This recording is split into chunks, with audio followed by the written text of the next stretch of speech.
阿周是我的底線，我警告過你很多次，你為什麼還要招惹他？我也警告過你很多次了，你知道應該怎麼做，取消婚約。閉嘴！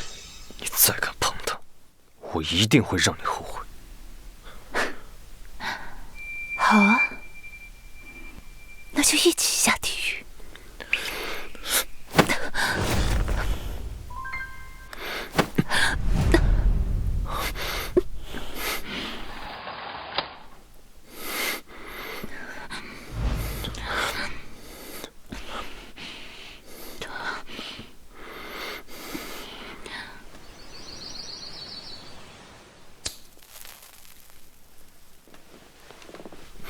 徐先生，现在吃饱喝足，也该给我答复了吧？